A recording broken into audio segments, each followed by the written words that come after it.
بسم الله الرحمن الرحيم.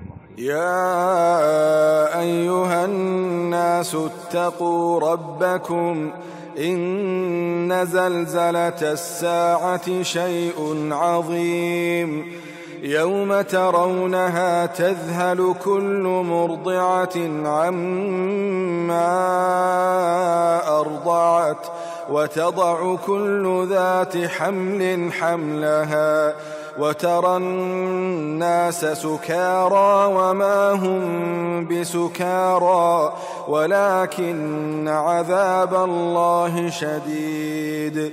ومن الناس من يجادل في الله بغير علم ويتبع كل شيطان مريد.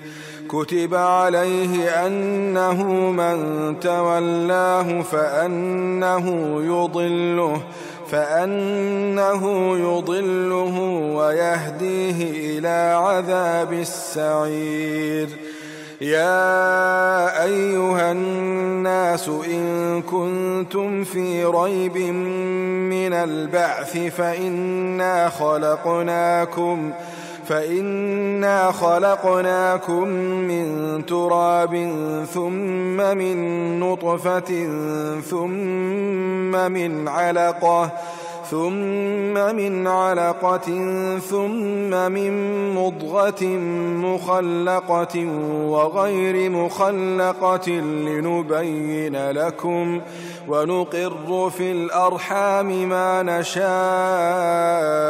إلى أجل مسمى ثم نخرجكم طفلا ثم لتبلغوا أشدكم ومنكم من يتوفى ومنكم من يرد إلى أرذل العمر لكي لا يعلم من بعد علم شيئا وترى الأرض هامدة فإذا أنزلنا عليها الماء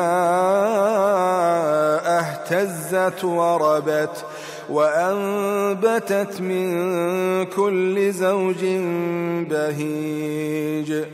ذلك بأن الله هو الحق وأنه يحيي